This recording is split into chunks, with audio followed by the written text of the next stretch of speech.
Bidisha, das stellt sich jetzt vor. Sie ist auch eine, ich bin zu nah an der Box, sie ist auch eine von den 10 LaborkünstlerInnen. Sie studiert an der Kunsthochschule für Medien in Köln augenblicklich und stellt jetzt ihre Arbeit vor mit den Forest Right Acts in Indien.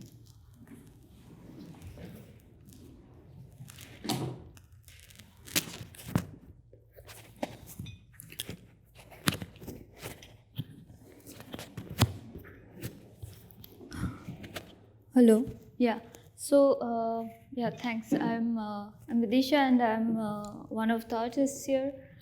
I will share with you like a little experience of my time that I spent in India with indigenous communities.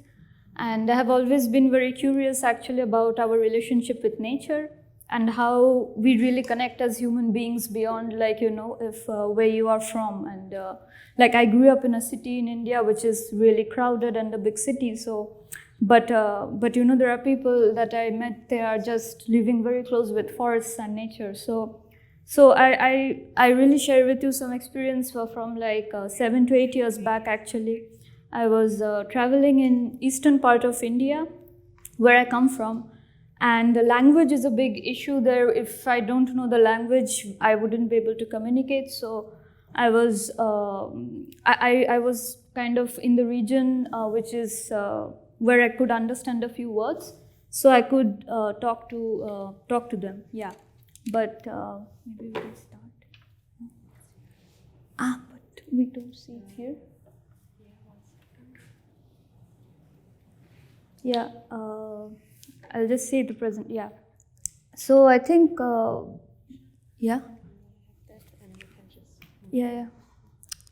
So yeah, I think these are just some experience with the community called Podi Bhuya, which is literally means like highland, but it's like they are really one of the communities who are they are considered in a very lowest legal space, but yeah, I'm gonna show some.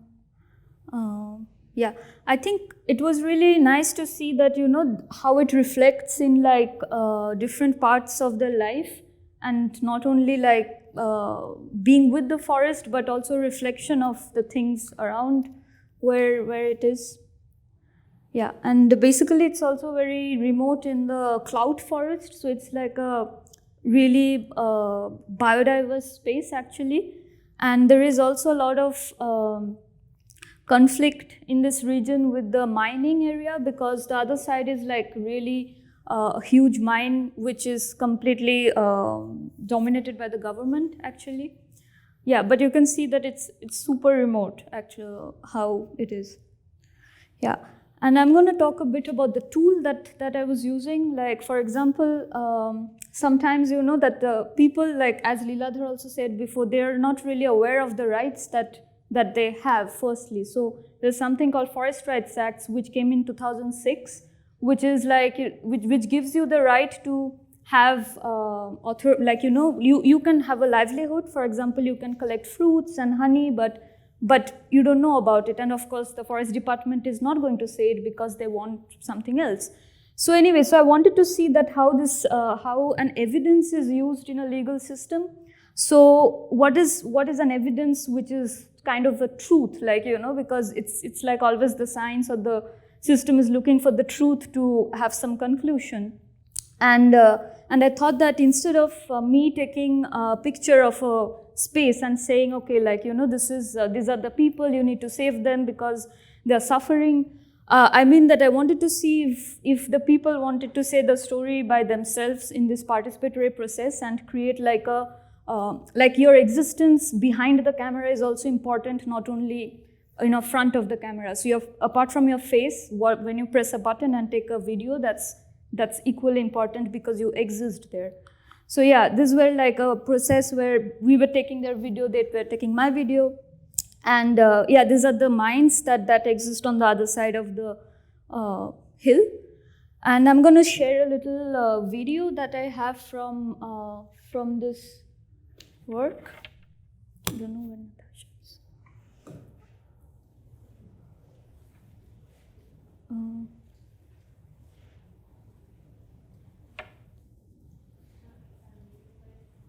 Okay. But, okay. Actually, I need to forward it a bit because it's pretty long. So, I mean, it's 7 minutes, so I needed to forward it. Yeah, I was working with like this installation where most of the things in the middle screen are kind of like shot by the community. And I wanted to see that if, okay, like, I don't know, I can't control it, so whatever, yeah. Means basically I wanted to see that how the community's existence with the tool or the technology that we use also is important because of course they haven't used camera and this alien object that is in the space and you know that this tool that they're using, yeah. Anyway, I think I'll move forward. Yeah, it's okay, we can go to. Do you want to stop the video? We can. No. Do you want to forward with the video? Or Yeah, I can go back to the slide. To the slides, Yeah. okay. So yes, and anyway, I'm going to say a bit about like, so this was like in eastern part of India for some time that I explored, and then was also spending some time in western part of India, completely in a different landscape, like with the camel herders who are most of the like nomadic people walking in a certain path around the deserts and their relationship with the camel. So yeah, and I'm really interested myself to explore like how tools plays an important role, you know, like because now, okay, there are like things with scientific tools that we are using and the community or the indigenous people use other kind of tools to explore stuff around them. And I think it's really important, like I'm really interested in this matter, yeah. And yeah, here it's an image from a little story that I'm going to share is with the camel and the people when I was being there. If you see that this little baby camel was basically born very far away from where the settlers were. So when the camel was far, it couldn't walk back because it was really baby and a newborn baby. So it of course couldn't come back to the space where the people stayed. So then the people actually carried the baby, but what happened was a mess up because of this human intervention at that moment, that the mother couldn't recognize the baby back home because of the smell. So there was, when they put back the mother and the baby together, they couldn't really, mother couldn't really smell the baby because initially it was detached. And now the mother is not feeding the baby and whatever, like just not connecting with it. And it's really sad. So the picture that you showed before, that I showed before, was basically kind of an intervention again the people are doing because they wanted this problem to be solved because they pretty much messed up in the first place and now they want to solve it. So what they did was basically they did this operation to have like a smell, the sense of smell to be restarted actually in a way, because it's like, anyway, they did a procedure that when I was there, and from this procedure, you kind of have the sense of smell restarted to the mother camel, and then they put them together in the space and they just left. And after this, and after this, basically, the mom recognized the baby because he could smell her. So it was a happy ending. Yeah, and what? Yeah, okay. Okay, so the trick is basically, no. So the trick is basically, they had this kind of, they collected some things from the plants, like from around, and they made this kind of a medicine, basically, like a local indigenous medicine. And they put the medicine in the camel's nose, which seems really cruel actually, because it's just torturing the animal. But they kept it like that with the cloth for like, I don't remember the time, but it's like some hours or something.